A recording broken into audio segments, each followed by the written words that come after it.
Hi hello welcome to JyothiSrikanth Telugu channel. ఎలా ఉన్నారు? అందరు బాగున్నారు కదా? నేనైతే సూపర్ ఉన్నాను. సో ఈరోజు రెసిపీ బగారా రైస్ అన్నమాట.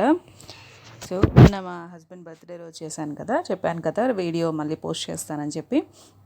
సో దానికోసం ఆనియన్స్, పచ్చిమిర్చి, కొత్తిమీర, కరివేపాకు, షాజీరా మస్ట్ అండ్ షుడ్ అనమాట. సో బిర్యానీ ఆకు, 3 ఇలాచి, ఒక 1 ఇంచ్ దాల్చిన చెక్క, ఒక 4-5 లవంగాలు తీసుకున్నాను.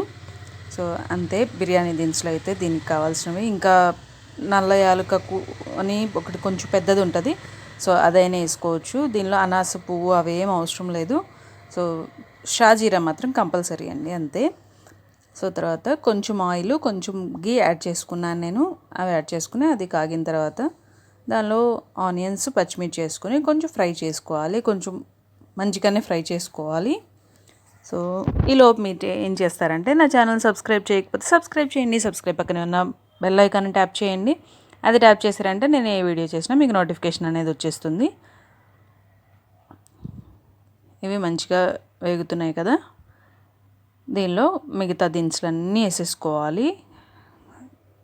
అంటే షాజీరా, ఇలాచి, బిర్యానీ ఆకు ఇవన్నీ చూపించాను కదా, సో అవన్నీ యాడ్ చేసుకోవాలి. ఇంకా కొత్తిమీర, పుదీనా కూడా యాడ్ చేసుకోవాలి.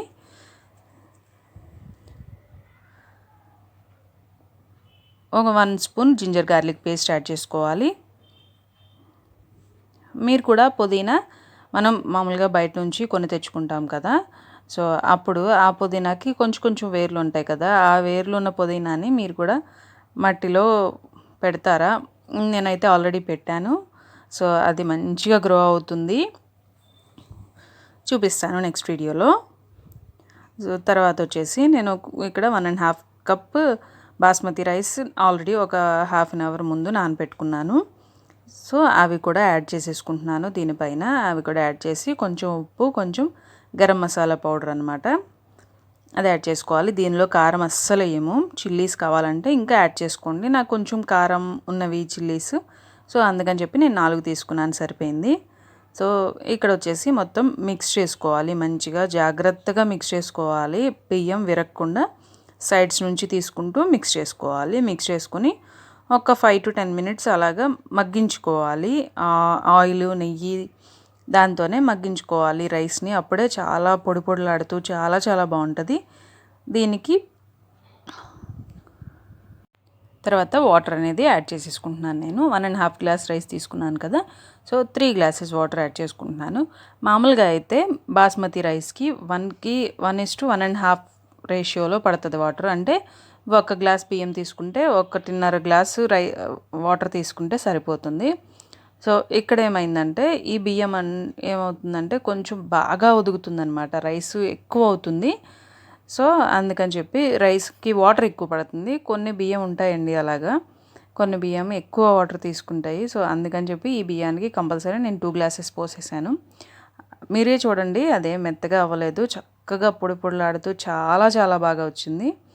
సో మామూలుగా మీరు బాస్మతి రైస్తో చేసేటైతే కొంచెం జాగ్రత్తగా చూసుకుని యాడ్ చేసుకోండి. 1.5 గ్లాస్ యాడ్ చేసుకోండి ఫస్ట్. సో తర్వాత అవి సరిపోలేదు అనుకుంటేనే ఇంకొక హాఫ్ గ్లాస్ యాడ్ చేసుకోండి, లేకపోతే ఎక్కువైపోతుంది అనమాట. సో 1.5 గ్లాస్ యాడ్ చేసిన తర్వాత పైన కొంచెం కొత్తిమీర, పుదీనా చల్లాను. తర్వాత దానిపైన 1 స్పూన్ నెయ్యి యాడ్ చేసుకున్నాను. తర్వాత ఇది చూసారు కదా రైస్ ఎంత పొడుగ్గా ఉందో. ఇది చూడగానే నాకైతే సేమియా బిర్యానీయా లేకపోతే బాస్మతి రైస్తో చేసిన బిర్యానీ అర్థం కాలేదు. సో అంత బాగా వచ్చిందనమాట, అంత పొడుగ్గా ఎంత బాగా కుక్ అయిందో చూడండి. సో రైస్ ఒక్క మెతుకు ఎంత పొడవు వచ్చిందో చూడండి, అదే చూపిస్తున్నాను మీకు. సో చాలా బాగుంది. Thank you so much.